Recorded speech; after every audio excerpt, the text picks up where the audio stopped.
Evans is a regular on a Thursday morning from Winning Edge Investments. He's the trial spy and he's out there. Dean, good morning. Good morning, Andrew. How are you going? Very well. Just wanted to grab a few minutes on Incentivise. Brett Preble rating her beautifully in front.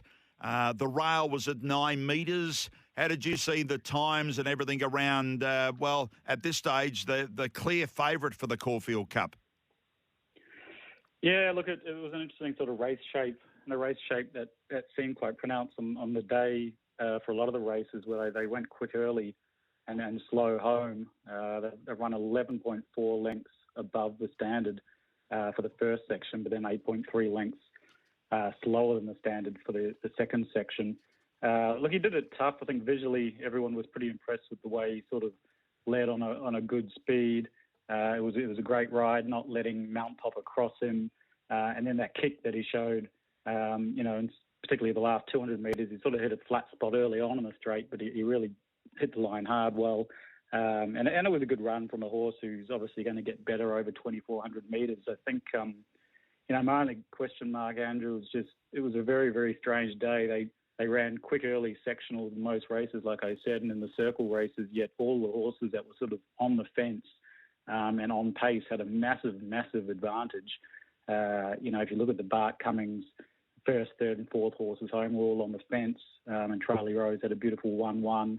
You look at the rows of Kingston, you had Pride of Jenny at 100-1 lead and nearly won, and then, Best Stone was 150-1 on pace and ran a close fourth. So, if there was a knock there, Andrew, I just think that track, much like it was on the Oaks and Derby trial day on Wednesday week, was just massively favouring horses on the fence and on pace. And so, when I've been doing the videos, the runs that have impressed me most have actually been the horses that have sort of got back and wide and run home, because there were very, very few of those on the day.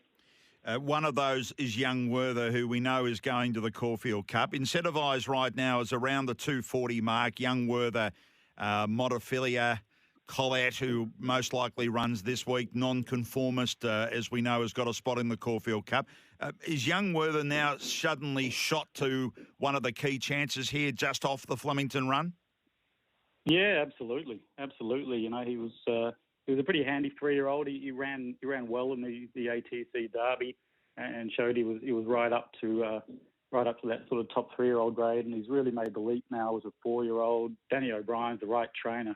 He did it with Val and Declare of a light prep coming into a Caulfield Cup and then winning a Melbourne Cup. And I think Young Werther is a similar type of horse at $10. He drops to 52 kgs in the Cup. He's going to eat up the 2,400 metres, and I think even a horse like Chapada, as long as the track is very dry, the way that he ran, and you recall last year he won the Herbert Power, and then had to back up into the Caulfield Cup on a wet track, and that didn't really suit, but was only beaten about 4 lengths. And I think both of those horses, as much as everyone loves Incentivise and is very high quality, seems like everyone's got a futures tickets on him already, and he's that hype horse. I don't think the race is over. Looking at the order of entry, I'm fascinated when it gets updated. We know that Mount Popper has got a spot in the race. Nonconformist the same. Incentivise. Down at Chapada at the moment, it's number 32. You would think it'll get inside the 18. There's a few there that are obviously going to drop out. But I think that's probably the biggest issue, just making sure that a horse like Chapada gets there. Yeah. I certainly hope he sneaks in, because I think... as long, like I said, as the track is dry, and he's a very good chance. Outside of those first 3 in the Turnbull, you've got probably only the other horses who've got a chance, are probably the ones who will back up from next week. And probably the main one, I think, is the Chosen One, who, he ran a really good third last year in the race behind Very Elegant and Anthony Van Dyke. And there's no horses of that super ilk this year, apart from potentially Incentivise. And I think the Chosen One's the other sort of forgotten horse that can run a big race at sort of $26-31 at the moment.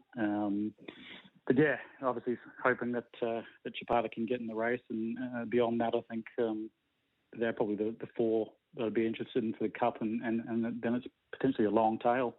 A lot to play up with the Herbert Power this week and then the final mix-up and everything like that. So we'll wait and see how it unfolds. But can I ask you, Dean, in saying what you've said about Flemington and maybe the inside, the rail at 9, I think I was talking to a couple of trainers yesterday. They've got used to that rail at 9 now. It's been at this meeting in that position for a number of years that they know what to expect, and maybe that's what we saw again.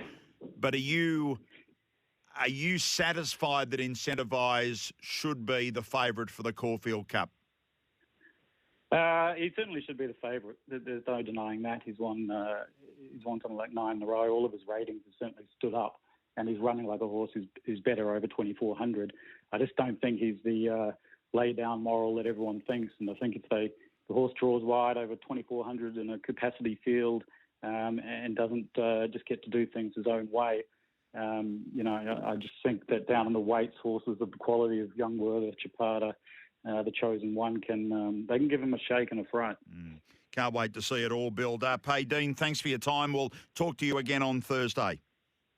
Sounds good. Thanks, Andrew. Dean Evans there for winningedgeinvestments.com. Tips and ratings from professional putters throughout the Spring Carnival. And if you've got a gamble issue, call 1-800-858-858. The